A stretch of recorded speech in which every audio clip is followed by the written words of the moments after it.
বন্ধুসকল আজি এটা নতুন ভিডিঅ'লৈ আপোনালোকক স্বাগতম জনাইছোঁ। কাহিনীটো হ'ল হোলীত ৰাসলীলা। গতিকে পলম নকৰি ভিডিঅ'টো আৰম্ভ কৰোঁ। নমস্কাৰ, মোৰ নাম শ্ৰুতি। গুৱাহাটীৰ বাসিন্দাৰ বয়স এতিয়া ২৭ বছৰ।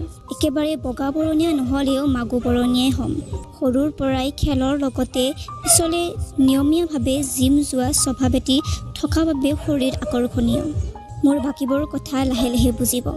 এতিয়া বিশেষকৈ এয়াই মনত ৰাখিবলগীয়া যে শাৰীৰিক সম্পৰ্কৰ প্ৰতি মোৰ এটি দুৰ্বলতা আছে। এতিয়া আহোঁ এইটো কাহিনীলৈ। মোৰ এজনী মাহীৰ বিয়া হৈছিল দিল্লীত, মহাজন পাঞ্জাবী। মাহীৰ এতিয়া বয়স ৫০ৰ অলপ তলত, কিন্তু তেওঁ শৰীৰ বঢ়িয়াকৈ সজাই ৰাখিছে। ৩৬ৰ বুকু আৰু ৩৮ৰ টপিনা। ৰাস্তাৰে খোজ কাঢ়িলে এতিয়াও লৰাই ঘূৰি চায়। তেওঁৰ নিজৰ এজনী ছোৱালী, তাইও বাংগালোৰত ইঞ্জিনিয়াৰিং কৰি আছে। মোৰ মাহীৰ লগত বহুত ভাল। মই তেওঁক প্ৰায় আটাইবোৰ কথাই কওঁ। প্ৰথমবাৰ যেতিয়া যৌন সুখ লৈছিলোঁ তেতিয়াও তেওঁক কৈছিলোঁ।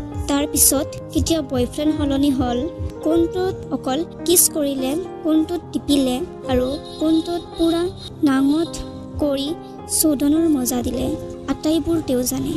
তেওঁ মোক তেওঁৰ কলেজীয়া জীৱনৰ কাহিনী কয়। গতিকে সুবিধা পালেই মই তেওঁলোকৰ তালৈ যাওঁ। ২ বছৰ আগতেও গৈছিলোঁ তেওঁৰ তাত থাকিবলৈ। হোলীৰ আগদিনা গৈ দেখিলোঁ মহাৰ এজন ভতিজা আহিছে, নাম বিবেক। বিবেকক আগতেও লগ পাইছোঁ। পাঞ্জাবী ল'ৰা, ৬ ফিট মিনিমাম ওখ হ'ব। দেখিলেই গম পোৱা যায় যে গোটেই শৰীৰ সুন্দৰকৈ গঢ়া। তাৰ প্ৰতি মোৰ আগৰ পৰাই এটি ক্ৰাছ আছিল। গতিকে তাক দেখি মন জপিয়ালে আৰু তাৰ প্ৰমাণজনী তিতি যোৱাতেই অনুমান হ'ল। যিয়ে হওক, মনতেই ভাবিলোঁ যে এইবাৰ পাঞ্জাবী তাৰকা খাবই লাগিব। তাকেই ভাবি গা ধুবলৈ গ'লোঁ। বাথৰুমত সোমাই প্ৰথমে জনি চাফা কৰিলোঁ সম্পূৰ্ণভাৱে। তাৰ পাছত ভালকৈ গা ধুলোঁ আৰু বাথৰুমৰ পৰা ওলাই আহিলোঁ। মহা ইতিমধ্যে নাইট শ্বিফ্টলৈ গ'ল। গতিকে অকল মই আৰু মাহী আৰু লগতে বিবেক। সিহঁত টিভি চাই আছিল বাবে ময়ো গৈ বহিলোঁ। মোৰ পিন্ধনত এটি ঢিলা টি চাৰ্ট আৰু এটি চুটি হাফ পেণ্ট। ব্ৰা পিন্ধা নাই, মানে বিবেকক অলপ এক্সাইট কৰিব আছিল। মাহীয়ে মোৰ বাবে খোৱা বস্তু বনাব যাওঁতে ময়ো সুবিধা বুজি অলপ সন্মুখৰ পিনে হাউলি দিলোঁ। বিনা ব্ৰা আৰু ঢিলা টি চাৰ্টৰ বাবে পিয়া দুটা টি চাৰ্টৰ ওপৰেৰে দেখিব পৰা হ'ল। বিবেকেও বিনা সংকোচেৰে সম্পূৰ্ণ দৰ্শন কৰিলে। তাৰ হাফ পেণ্টৰ লাহে লাহে তম্বু বনি গ'ল। তাৰপিছত মাহী আহি খানা দিয়াত আমি খানা খাই আটাই শুব গ'লোঁ নিজৰ নিজৰ কোঠাত। ৰাতি ১ মান বজাত মোৰ টোপনি ভাঙিল। হঠাৎ মই অনুভৱ কৰিলোঁ যেন ৰাতি কোনোবাই কথা পাতি আছে। অলপ ভালকৈ মন দিয়াত গম পালোঁ যে শব্দ মোৰ ৰুমৰ, মানে মাহীৰ ৰুমৰ পৰা আহিছে। মাহীয়ে এই ৰাতি কাৰ লগত কথা পাতিছে? মহা আহিল নেকি? এবাৰ মাত দিম বুলি ভাবিলোঁ যদিও এনে লাগিল যেন মাতটি মহাৰ নহয়। মই তাৰ পিছত বিনা শব্দই মাহীৰ দুৱাৰৰ সন্মুখত গৈ দেখিলোঁ দুৱাৰ সম্পূৰ্ণ বন্ধ নহয়, ভিতৰত চাব পৰাকৈ ফাঁক আছে।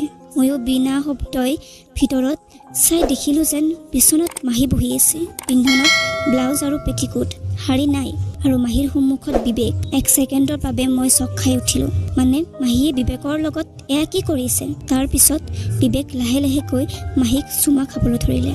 মাহীয়েও সম্পূৰ্ণ সহযোগ দিলে। কিছৰ মাজতে বিবেকৰ হাত গৈ মাহীৰ পিয়া টিপিব ধৰিলে। মই জানো যে মাহীয়ে ঘৰত কেতিয়াও ব্ৰা নিপিন্ধে।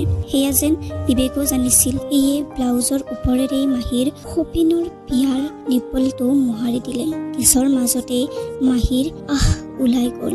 বিবেকে যেন মাহীৰ উৎ খাই পেলাব, লগতে তাৰ পিয়াৰ ওপৰত জোৰো বাঢ়ি গ'ল। মাহীয়ে কিছৰ পৰা মুখ আঁতৰাই ইচাত সিচাত কৰিব ধৰিলে আৰু মুখৰ পৰা ওলোৱা উফ শব্দও বাঢ়ি গ'ল। বিবেকে এতিয়া 2খন হাতেৰে ব্লাউজৰ হুকৰ ওপৰতে ধৰি টানি দিলে আৰু ব্লাউজৰ হুক ছিঙি পিয়া ওলাই পৰিল। ৩৪ চাইজৰ 2টি নতুপাল পিয়া আৰু তাৰ ওপৰত 2টি কলা নিপল। তাৰ ওপৰত বিবেক যেন বাঘ পৰা দি পৰিল। সি যিমান পাৰে সিমান মুখত ল'লে আৰু চুহিব ধৰিলে। এই দৃশ্য দেখি মোৰ এখন হাতো টি চাৰ্টৰ ভিতৰেৰে মোৰ পিয়াত টিপি ধৰিলোঁ আৰু মই নিজেই মোহাৰিব ধৰিলোঁ। মোৰ চকু মুঠ খাই গ'ল। মাহীৰ এটি মিঠা চিঞৰত মই চকু মেলিলোঁ। লাহে খোৱা বিবেক, এয়া তোমাৰে, আহ নাকামুৰিবা, মাহীয়ে কৈ আছিল। মই দেখিলোঁ বিবেকে মাহীৰ নিপুল এটি মুখৰ মাজত লৈ টানি দিছে বাহিৰলৈ। তাৰ পিছত মুখৰ ভিতৰত সোমাই দাঁতেৰে কামুৰিছে। মাহীয়ে টানি বিবেকৰ টি চাৰ্ট খুলি দিলে। তাৰ এপছ ওলাই পৰি মোৰ মন গৈছিল এতিয়াই নাঙত হৈ তাৰ আগত ওলাই তাৰ বাৰী সোমাই লওঁ ভিতৰত। কিন্তু আগত আৰু কি হয় চোৱা যাওক বুলি ভাবি হাত এখন হাফ পেণ্টত ভৰাই চাই থাকিলোঁ। বিবেকেও ইতিমধ্যে মাহীক প্ৰায় উলংগ কৰিলেই। মাহী এতিয়া অকল এটি পেণ্ট আছিল। সি আকৌ টানি আনি মাহীক নাঙত কৰি ল'লে আৰু নিজৰ হাফ পেণ্ট খুলি ল'লে। প্ৰথমবাৰৰ বাবে মোৰ তাৰ বাৰীডালৰ দৰ্শন হ'ল। কলা দীঘলে 6.5 ইঞ্চ আৰু ভালেখিনি মোটা। আটাইতকৈ ভাল লাগিল যে তাত সি বাল ৰখা নাছিল, একেবাৰেই চফা। এতিয়া সি মাহীৰ ভৰি মেলি ধৰিলে আৰু বাৰীডাল একেবাৰতে সোমাই দিলে। মাহী চিঞৰিব ওলাইছিল যদিও সি মূৰত ধৰি শব্দ ওলাব নিদিলে আৰু এইপিনে আকৌ বাৰী ওলোৱাই সোমাই দিলে। তাৰ পিছত তাৰ স্পীড বাঢ়ি গ'ল।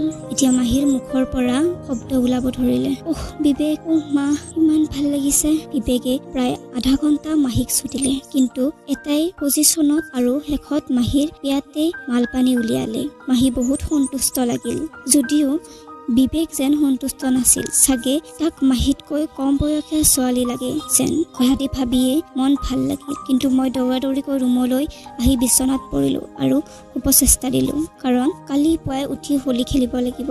নাজানো তাত ফাকু দিবনে বগা পানী। কাহানী কেনেকুৱা লাগিল জনাব নাপাহৰিব। প্লিজ আপোনাৰ কমেণ্ট আৰু লাইক দিব। নেক্সট পাৰ্টলৈ অপেক্ষা কৰক।